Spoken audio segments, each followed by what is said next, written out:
जय गुरुदेव। भारतीय इतिहास में मोहम्मद बिन तुगलक अपने कंट्रोवर्शियल और डिजास्टर्स डिसीजंस के लिए जाने जाते हैं। कभी दिल्ली से दौलताबाद ले गए भारतीयों को, कभी टैक्सेशन बढ़ा दी, कम कर दी, कभी सोने और चांदी की सिक्कों की जगह कॉपर के कॉइन शुरू कर दिए। वैसे ही अब डोनाल्ड ट्रंप हैं, जो सुबह कुछ और डिसीजन लेते हैं, शाम को कुछ और लेते हैं। तो आलोक जी, आज हमारे दर्शकों को आप ये बताइए कि जो ये 50% का टैरिफ कर रहे हैं, ये कहाँ पर जाके बात रुकेगी?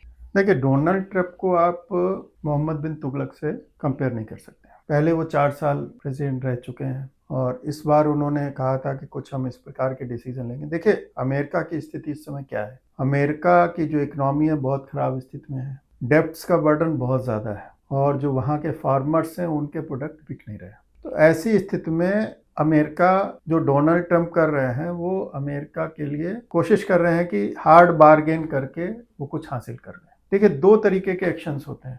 एक एक्शन होता है कि हम दिखाते कुछ हैं और करते कुछ हैं, और एक एक्शन होता है कि डायरेक्ट। तो इस समय जो ट्रंप का चल रहा है, वरना इसके बात की क्या आवश्यकता थी कि वो कहेंगे कि 1 महीने बाद हम इतना टैरिफ लगा देंगे, या इस टैरिफ को हम 90 दिन के लिए सस्पेंड कर देते हैं, या ये टैरिफ इस तारीख से लागू होगा।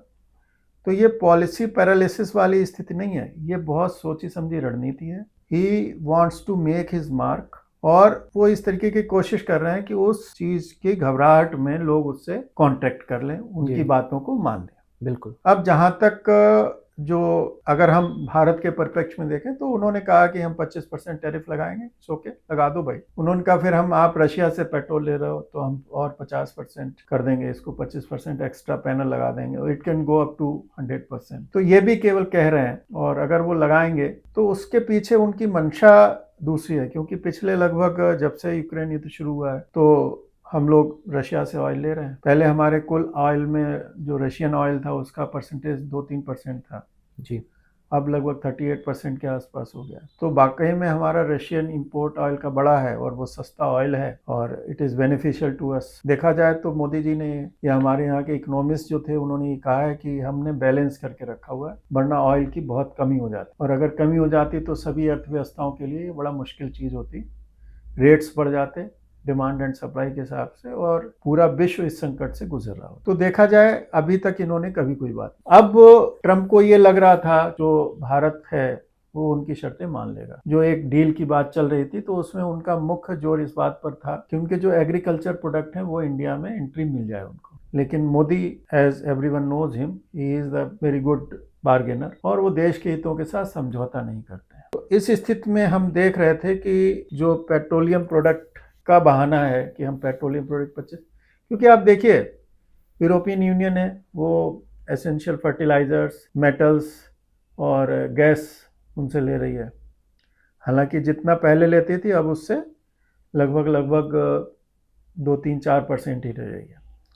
इसी तरीके से अमेरिका भी रशिया से फर्टिलाइजर्स ले रहा है, और रेयर अर्थ मटेरियल्स ले रहा है, पैलेडियम ले रहा है, न्यूक्लियर यूरेनियम ले रहा है। तो आप देखिए कि कहीं पर भी अपने हितों से कोई समझौता नहीं कर रहा है। तो आप इसको ये मानकर चलिए कि जो पोस्चरिंग है अमेरिका की, वो हमारी सरकार को झुकाने के लिए एक प्रयास है। लेकिन हम एक सशक्त, जो मोदी जी हैं, उन्होंने अपना स्टैंड ले लिया कि हम अपने किसानों के हितों के साथ समझौता नहीं होने देंगे। जी। एक और बहुत बड़ी, आप देखिए कि मोदी जी जब कोई बात करते हैं तो बड़े इंपॉर्टेंस है। तो अभी उन्होंने ये कहा कि हो सकता है इसके कारण उनको व्यक्तिगत कीमत चुकानी पड़े।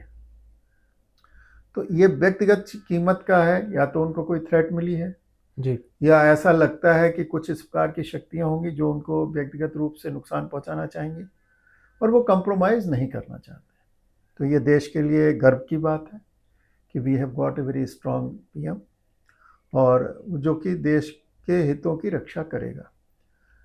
और बड़ा स्ट्रेटेजिक रूप से, अब देखिए, अभी मोदी जी चाइना जा रहे हैं, जी। फिर उसके बाद पुतिन यहाँ पर आ रहे हैं। बिल्कुल। ब्राज़ील के जो प्रेसिडेंट हैं, उन्होंने पूरा पूरा समर्थन दे दिया है। जी। तो जो ब्रिक्स नेशन है वो साथ साथ खड़े हुए हैं, और इस कारण से अमेरिका जो है वो जो चीज़ें कह रहा है, मुझे नहीं लगता कि उनकी उसमें वो सफलता पा पाएगा।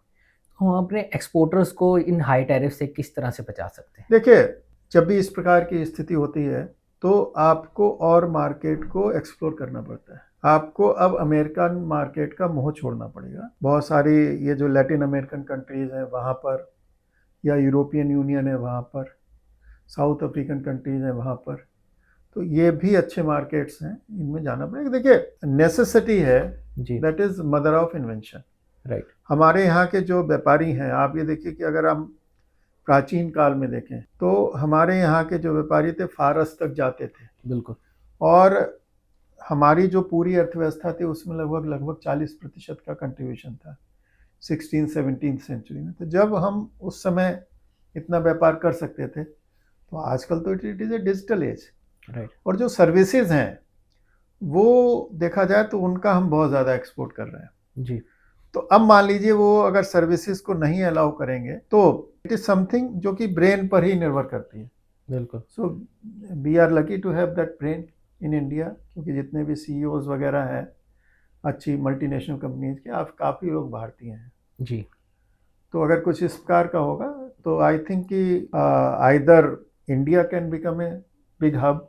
ऑलरेडी हैदराबाद को हम लोगों ने डेवलप कर ही लिया है जी, सिलिकॉन वैली की तर्ज पर। बिल्कुल, तो वहाँ पर काफ़ी कंपनीज के हेडक्वार्टर्स हैं। मुझे ये लगता है कि अब अगर ज़्यादा प्रेस करेंगे तो, क्योंकि एक मेरा फ्रेंड है, एक मल्टीनेशनल कंपनी को इंडिया में हेड कर रहा है, तो वो कह रहा था कि वो अमेरिकन कंपनी है, और जब उसने और लोगों से बात की तो उन्होंने कहा it's a short period, Trump is only for 3.5 years, right, we will wait and watch. जब अमेरिकन के माइंड में ये है, they are not taking him seriously, तो फिर हम तो why we should take him seriously.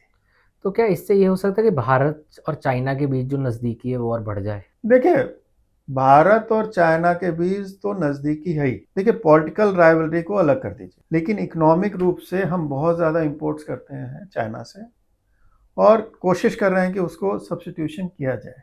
जी, जैसे कि गणेश जी से लेकर पतंग, माजा, सब कुछ आ रहा है, तो धीरे धीरे हम उस पर रिलायंस कम कर रहे हैं, जी, अपने यहाँ बना रहे हैं। तो ऐसा चलेगा, जितनी नज़दीकें हैं। देखिए, जब बॉर्डर होता है तो लड़ाई होती है, दंगे होते हैं, जी, और मिसट्रस्ट भी होता है। और हम जो 65 या जो हमारा 62 का बार था, उसमें चाइना का रोल देख चुके हैं। पंचशील का सिद्धांत की उन्होंने हवा निकाल दी थी नेहरू जी के। जी, तो कि उस पर भरोसा नहीं कर सकते हैं, और नज़दीकियाँ बहुत नहीं बढ़ने वाली हैं। हमारी जो इकोनॉमिक रिलेशनशिप है वो जैसी है, अभी भी देखा जाए तो उसका सरप्लस है, एक्सपोर्ट सरप्लस है चाइना का। हम चाइना को कुछ नहीं एक्सपोर्ट करते हैं, चाइना हमें बहुत कुछ एक्सपोर्ट करता है। तो उन सब का सब्स्टिट्यूशन किया जाएगा, और कोशिश ये की जाएगी कि हम और कंट्रीज़ में ज़्यादा एक्सपोर्ट करें, और जो चाइना से हम इंपोर्ट कर रहे हैं जी। उनको खुद इंडिया में प्रोड्यूस करें। तो मैं अगर आखिरी सवाल पर आऊँ आलोक जी, तो ये दोगलापन नहीं है यूएस और ईयू का कि वो खुद तो इतना ज़्यादा बिलियन डॉलर का अभी भी सामान रशिया से ले रहे हैं और इंडिया को कह रहे हैं कि तुम मत लो?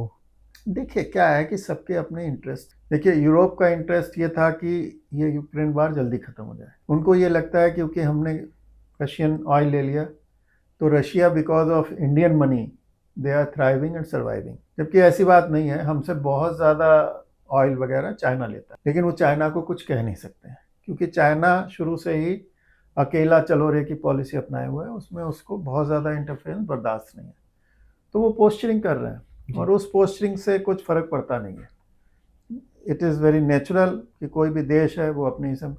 अब जितने समय चल गया, अब इस समय जो बात होने वाली है कि पुतिन और ट्रम्प ये अलास्का में मिलेंगे, जी, और फ्राइडे को ही मिलेंगे। उसके बाद मुझे लगता है कि कुछ ना कुछ हो जाएगा, क्योंकि Trump is very clear in his mind कि जो भी युद्ध जेलेंस्की लड़ रहे हैं वो दूसरों के हथियारों पर लड़ रहे हैं, उनकी अपनी ताकत नहीं है।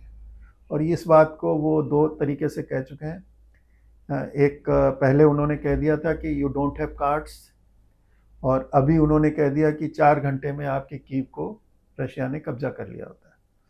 तो जब इस तरीके की कोई मानसिकता रख रहा है, तो मुझे ये लग रहा है कि इसमें जेलेंस्की को हटना पड़ेगा, जी, और कंप्रोमाइज़ हो जाएगा, क्योंकि युद्ध एक दिन भी नहीं चलेगा अगर लेकिन इसमें एक बड़ा पेंच ये आ रहा है कि जो यूरोपियन यूनियन है वो चाह रही है कि जेलेंस्की बना रहे। जी। उनका क्या इंटरेस्ट है, that is required to be analysed.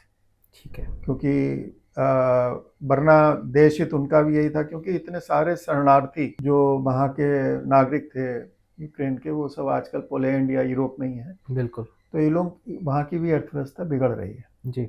तो ऐसी स्थिति में वो लंबा युद्ध खींचना चाह रहे हैं। क्यों खींचना चाह रहे हैं?